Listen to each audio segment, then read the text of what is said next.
You're listening to an Anazao Ministries podcast. Have you ever wondered if your faith can be logical? Well, if you're looking for a podcast with all the answers around faith and logic to help you defend your belief, Then you come exactly to the wrong place. But if you're looking for a podcast that's going to help you ask questions, challenge your beliefs, engage with logicians and theologians from the last 2,000 years that's going to leave you completely clueless, struggling with what to believe about the divine at all, then you found the perfect show for you, my friends.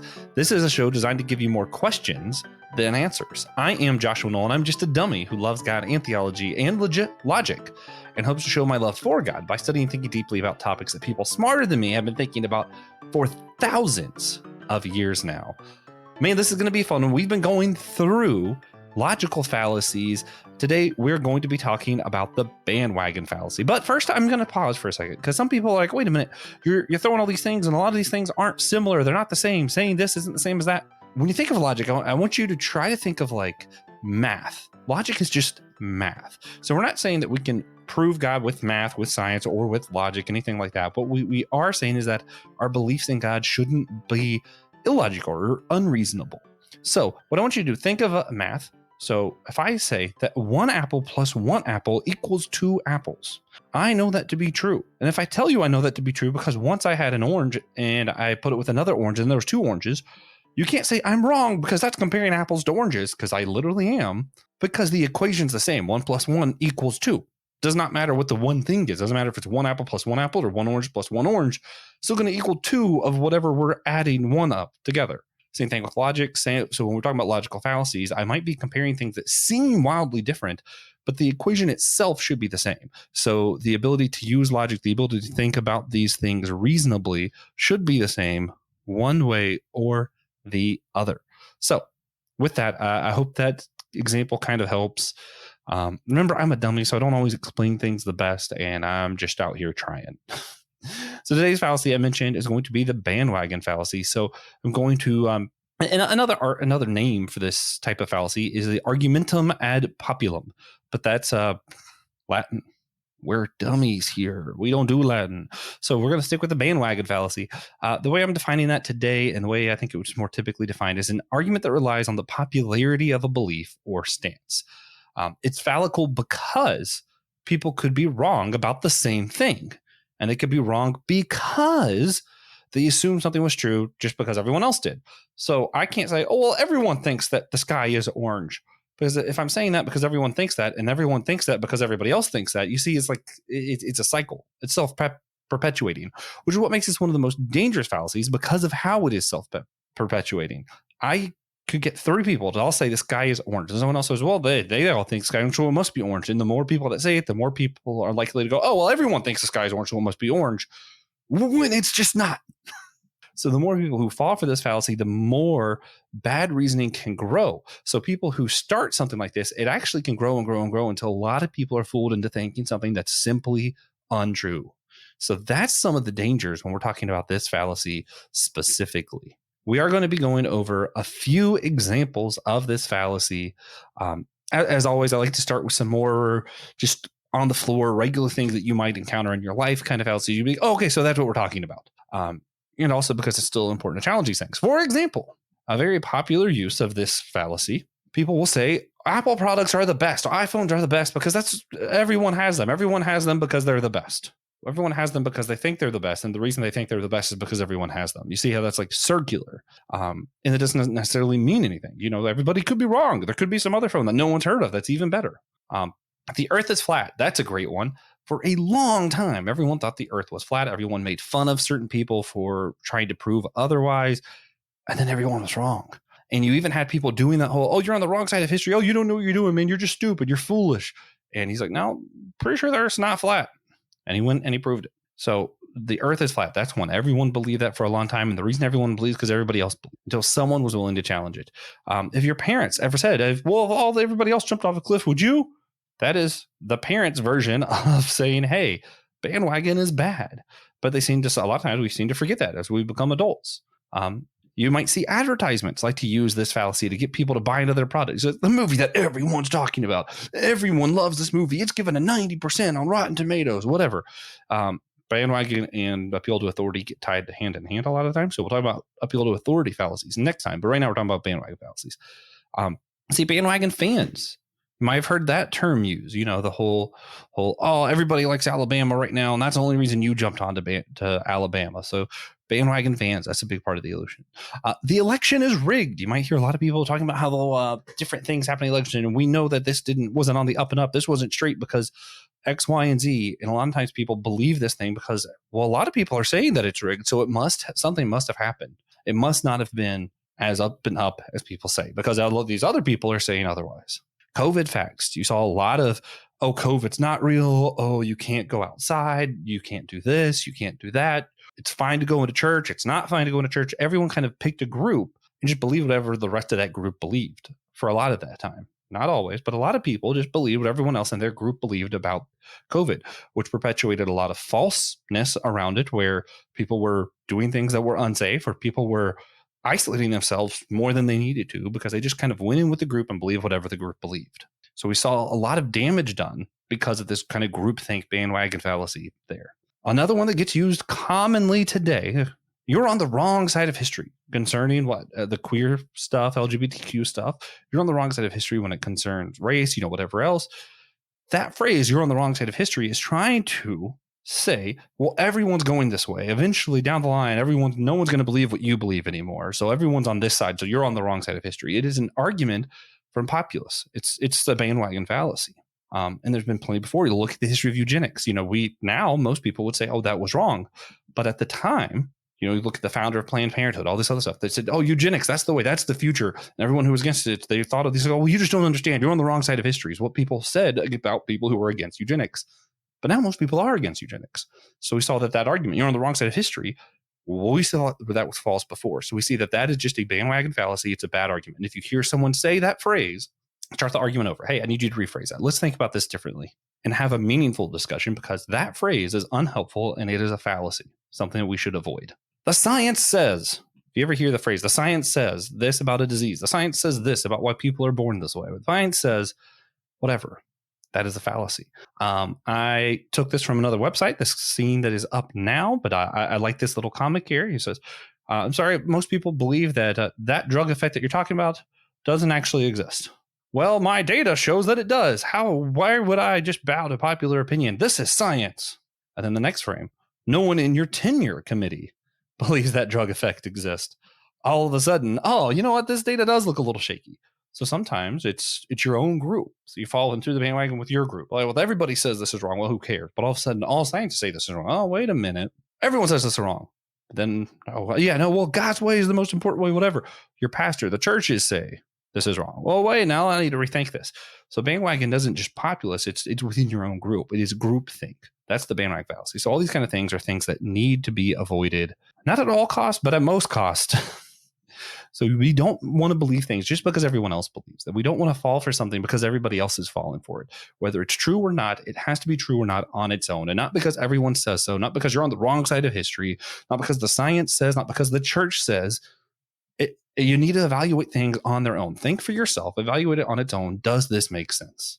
All right. So then we're going to talk about some practical theology. You might in the church hear that someone say, we've always believed God is immutable. We've always believed in the Trinity. We've always believed whatever. That phrase, we've always believed, tends to rely on this idea.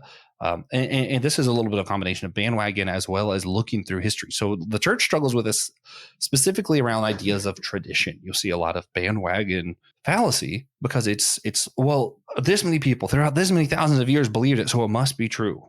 Well, a lot of people for thousands of years believed the earth was flat. A lot of people at one point believed leeches could cure because they sucked your blood. A lot of people believed a lot of things that were untrue. A lot of people in the Bible believed things that we know now aren't true. You see about the Bible talking about the corners of the earth and how the moon was rotating, the sun was rotating around the earth, which we know the sun doesn't. So it's one of those, wait a minute, just because everyone said it for a long time, just because it's been around for a long time, doesn't make it more logical. It's still a bandwagon fallacy, just with a little bit of history tied to it. So we got to question these things. We've always believed is not a good reason to continue to believe something. Do we behave like the culture? A lot of times you'll see people in the church trying to make their music sound like everybody else's music. The church tries to look like everybody else, do everything else so that, well, the gospel is what's important. So we cave on all these other things. But do we actually question, what if the culture's wrong about this?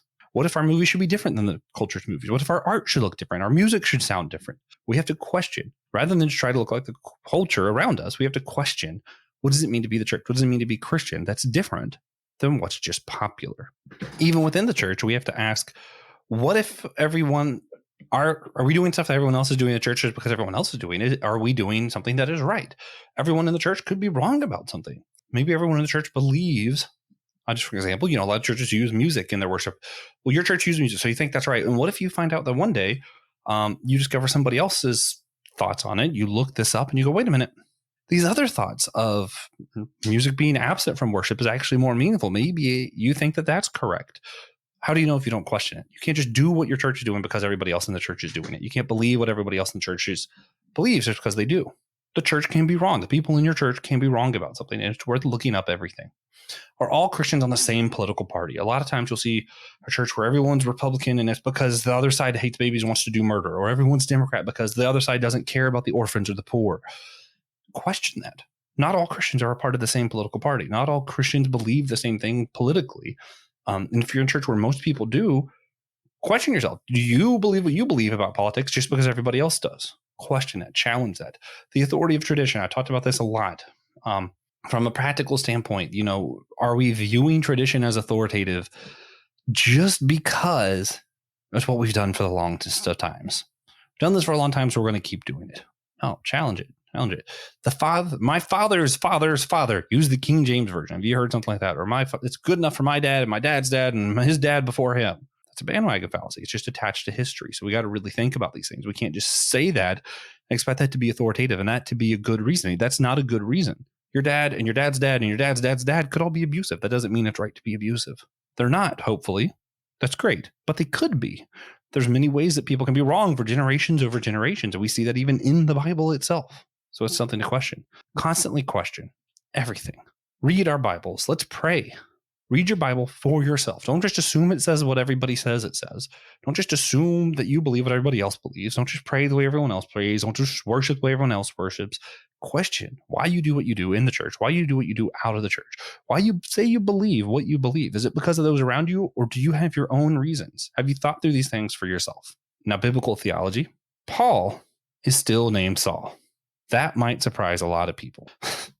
A lot of times this gets passed around that in the book of Acts, Saul's name got changed to Paul whenever he got saved. And that's when he started doing his mission work in the Bible. In the book of Acts, St. Paul writes a lot of the letters after Acts. It's a thing. But the Bible actually says, if you read it, Saul, whose name is also Paul, and then it starts using his name, Paul. His name actually gets changed. His name is never changed. But a lot of people believe it is because that's just something that's been passed around for a long time. They've heard it from somebody else. They heard it from somebody else who heard it from somebody else. They never questioned it for themselves. A lot of times the Song of Songs is interpreted incorrectly because everybody says, it's about Jesus and the thing. And I just kind of accept that it's a weird book and you leave it alone. If you read it for yourself, I don't think very many people could read Song of Songs for itself and be like, yep, that was about Jesus.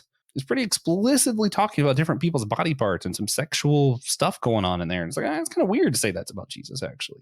The book of Daniel. Do we think it's history just because everybody else says it's history? Do we think this is real because they taught this as history and by Bible school and this, whatever, and it just kind of accepted it? Or have you looked at it and go, wait a minute, these stories of lions and the ancient one and empires and dragons and crazy stuff's going on. Maybe this is a fantasy. Someone who's living through multiple different kingdoms who seems to be the same age. Maybe this isn't a history lesson. Do we question it or do we accept it for what it is because that's what everybody else in our group thinks? Do we question Genesis 1 and 2?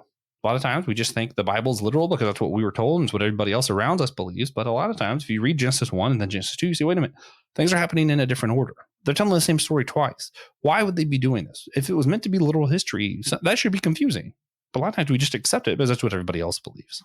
Christian Ashley's really upset at me for saying those. But I think those are some important questions to ask when we're thinking about bandwagon theology. If you have good reasons on your own to think that Daniel is history, to think that Genesis 1 and 2 are the same story, then believe it. If you don't, if you're just believing it because everybody else does, I think it's something you need to challenge because it doesn't seem on its own, in my opinion, to hold up. So getting outside of some biblical theology, let's go into systematic theology. I'm going to start with atonement models. So for those who don't know, there's a lot of different models of atonement that people have believed throughout history. Just to name a few, we're going to talk about Christus Victor. That's one where it's this idea that Christ, when he died, went down, he beat up hell in the grave, and he arose victorious. And upon arising from the grave, that's when we're saved. We're saved at the moment of resurrection, because that is when Christ was victorious over hell in the grave. And that's what people thought salvation is. A lot of people do this kind of a ransom theory where, okay, well, we sin, so we are owned by hell, but God paid the price. And since he paid the price, he paid that price at death, we are then able to be ransomed so that God can now have us back. The most popular one currently is the, I'm going to mess up the name. It's like the substitution theory. Sorry, the penal substitutionary theory. And that's where we were going to go to hell. We were going to do these things, but Christ took our place and he paid the price by going to hell. So once he made it to hell, he made it down there, he paid the price for us, and then he was able to rise. So you see, it was at death. Was it the moment he went into hell? Was it the moment that he arose? When are we saved? What exactly is salvation? Is it about Christ being victorious? Is it about him paying a ransom for us? Is it about him taking our place? What is salvation? The reason I'm putting this in with bandwagon theory is because a lot of times, if you look throughout history, it's whatever the culture is more inclined to at the day is what the most popular atonement theory will be. So at one point where everything was won through battle and everything was all about war and conquering other nations, the Christus Victor model was very popular. It was this belief that God just came up and beat up the bad guys. But as we went on and we went to, ransom was kind of a more popular thing, that people were owed a price to go to jail and you were able to pay your way out. That became a more popular theory of atonement. More recently is when penal substitutionary atonement became popular. This idea that God's taking our place. And this kind of honor shame culture that we were shamed, but he's going to take our place so that we can be honored again with God. Whatever seems to make them, and I might be butchering why some of the reasoning is behind it, but a lot of the times the reasoning seems to match how people think in that time. And I think it's very telling that our atonement, how we think Jesus saves, reflects how we think the world works. That means a lot of the times what we're really doing is kind of bandwagoning our beliefs of atonement in with how our culture thinks, how our culture behaves, rather than thinking for ourselves, what does it mean that Christ died and rose again for us? When did we become saved? In my opinion, it probably happened the moment that Christ took on skin. He became that perfect example of love that then entered the world and spread throughout all of humanity. There's a name for that atonement theory too, but my brain's blinking. I am a dummy. You're going to have to forgive me. There's a bunch of different models, and we have to question why we believe we do. Is it because everybody else does? Is it because that's what's common at the time?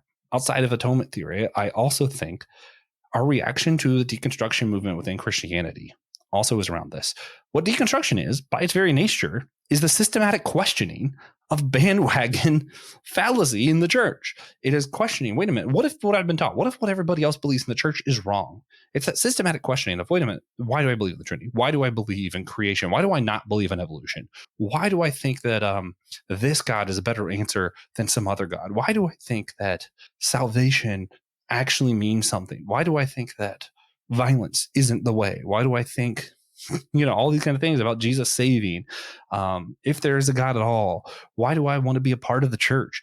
Deconstruction is systematically questioning all these things so that you're coming up with your own theories, your own answers to things. It is breaking away from that groupthink to think for yourself about the faith. And sometimes it means you're going to come back maybe to very similar beliefs that you started with, but with your own reasoning and not just because everybody else believes it. Sometimes it might mean you leave the faith altogether because you realize you yourself don't have any good reasons to hold on to it. Maybe sometimes it means you completely redevelop. What do you think about salvation? Which is partially what I did. What do you think of the Bible? What do you think of this thing? What does the Bible even make sense the way it is? Do I believe the Trinity? You might rethink all of those basic doctrines and still be a Christian. But I still stand behind deconstruction, whether it leaves you leaving the faith, going back to where you started, completely new ideas still within the faith. Part of why I am such a champion of deconstruction is because it is questioning that groupthink. It is breaking down the bandwagon fallacy within the church. So another podcast I do, the Whole Church Podcast, soon we're going to have an episode after deconstruction with Tripp Fuller and Thomas Ord, who wrote the book After Deconstruction. I think that's very important for everybody to check out. So just be following the Whole Church Podcast for more of that. I think it's important because we have to be questioning these things, whether you're questioning it because you disagree with the church on queer theology, whether you're questioning it because the church's stance against science or whatever. It is good to question. And I support questioning, leaving behind the bandwagon fallacy, leaving behind groupthink, and thinking for yourself. I think it's important because I think our faith can be reasonable, can be logical, think it's important you question and try to do it for yourself. And if you end up leaving the faith because of that, God is faithful, in my opinion. So I think he will find you. He will love you. And if you just leave the faith because you don't have a good reason for believing it, I'd rather you do that than believe something you don't have a good reason to believe. That seems foolish and it seems disingenuous. And that's not what God wants. He doesn't want a bunch of followers who are just following because they don't know, they don't have a real reason. God wants people who, for themselves, have come to their faith, believe in him because it's reasonable and because they love him. So that's what I think. That's why I support deconstruction. So how do we change the way that we react to people after deconstruction? I think is a good question. Is we might be challenged because, I don't like that they left the church. I don't like these new thoughts that came up. I disagree with them about that. Great. Have open-ended conversations with them. Challenge them. Talk to people. But don't treat people who are going through deconstruction like they're bad and they just hate everybody. Now, it's not because they hate you. It's because they want to think for themselves. So engage honestly and genuinely with people who have these questions. Finally, I want to go into some historical theology here. I'm going to be talking about the Council of Trent. Yes, that's a Catholic council, but that's still part of the church. Here we go. For those who don't know, the Council of Trent was the Catholic Church's response to the Protestant movement, specifically to some of the popularity that happened with the Protestant movement. So Protestant reform happens, the rebellion, whatever, people are leaving the Catholic Church because they're like, wait a minute, what if I do think salvation comes through faith? What if I do think that it's grace alone, sola scriptura, all these things? What if I believe in these ideas and not with Catholic beliefs? So people are deconstructing their Catholic views, coming to new thoughts, and that's gaining popularity. And the church responds to that popularity by tweaking some of their own theology, but also combating some. And I don't quite know what to think about it. I've read through some of the documents on this a few different times. Some of it I think is really good. Some of the response of how they need to be more loving, how they're going to reform their views on faith in the church. Even how they're going to stand their ground on some stuff, how the tradition is important, how it isn't sola scriptura. They don't believe in that. I think it's good where they stood their ground. Some of the stuff they changed, I really like, but I do worry in any kind of foreign belief or structured response where the church is going to systematically change or develop new beliefs based on the popularity of other beliefs, because there's a danger there of bandwagon fallacy. I don't see any specific examples in the Council of Trent. It's just something that I point to that's like, oh, wait a minute, populist thought is what caused this council to happen. And that's something that we should be really weary of, which means that we should be very careful when we evaluate whether or not it's true. If we're going to go against it or we're going to agree with it, we should read it for what it is and really evaluate it with in the back of our mind thinking, a lot of this was a response to popular thinking, bandwagon fallacy kind of stuff. So we want to make sure that we avoid those fallacies in our own thinking, think for ourselves, and embrace God. One last one, if we're thinking about the history of the church. I don't know how to word this. I have a friend, Tom Ord, who believes very different things about God than I do, who's going to make similar arguments to the one I'm going to criticize here. So I love Thomas Ord, but I apologize to anyone who thinks I'm picking on him. I'm not. He's great, but I still think I need to challenge a certain type of argument that I hear a lot throughout the history of the church, where someone will say a good and loving God wouldn't punish people to hell, wouldn't let people go scot-free, wouldn't whatever. A good and loving God wouldn't insert here. Those arguments are often rely on popular thinking. It's that popular thinking. What do we think love is? We think love is accepting of people for who they are. We think love is punishing those for doing wrong against us. We think love is blank. And so a good and loving God would behave the way that we would behave. That's populist thinking. That is bandwagon fallacy, where we're attributing to, we say God is love. So whatever I think love is, whatever popular definition of love is, must be who God is. Rather than saying, when we said God is love, what is love? And we let God interpret for us what love is. But instead, we interpret what love is and then say that's who God is. So I think it's a little bit backwards thinking, relying on populist thought rather than relying on God to define what love is. And I think that's really dangerous. I don't think it's a good argument. I think that's still an example of bandwagon fallacy that doesn't just happen now, but it's happened all throughout history where, well, good and loving God would want to punish this country. We should kill them all because he wouldn't let these people continue to do these terrible things over here. Those are arguments that were made in the past. I think those are equally as bad. I think any argument where we're defining what love is by popular thinking and then saying that must be what God is a bad argument. So avoid that. That's bandwagon fallacy. In my own opinion, I might be wrong. Remember, I'm a dummy. And Dr. Ord is not. So love that guy. Anyway, with that, you know that I always like to give three takeaway questions, not actions, questions before we wrap up. Here we go. Our three questions today are, number one, what core beliefs do I have that I may only hold because others hold it? God is real. There is a Trinity. Jesus died for my sin, whatever. What core beliefs do you have that you might only hold on to because others hold on to it? You just believe it because other people believe. Okay. Number two, Do I question popular science's take on things? Do I just accept, oh, the science says? Do I accept, oh, well, the scientific community, evolution, vaccines, whatever? Do I just accept science because it's what the popular thing is in science is to think X, Y, or Z? Or do I question science and look into it for myself?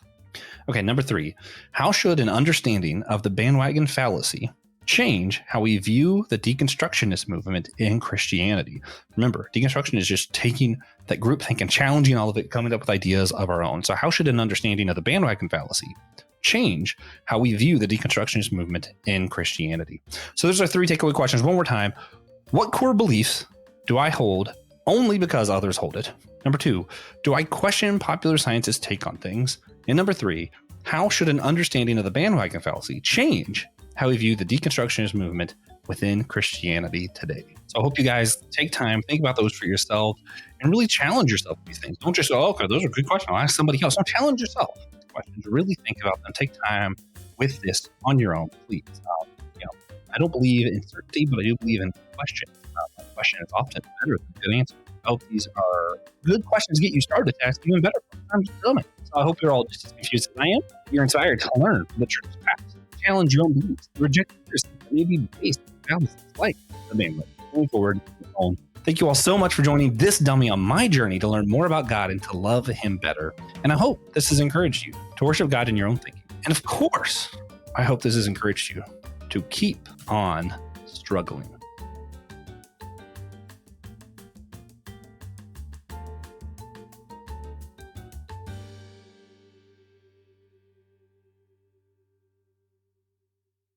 This was an Anazao Ministries podcast. If you'd like to check out other shows like this, be sure to subscribe to the network.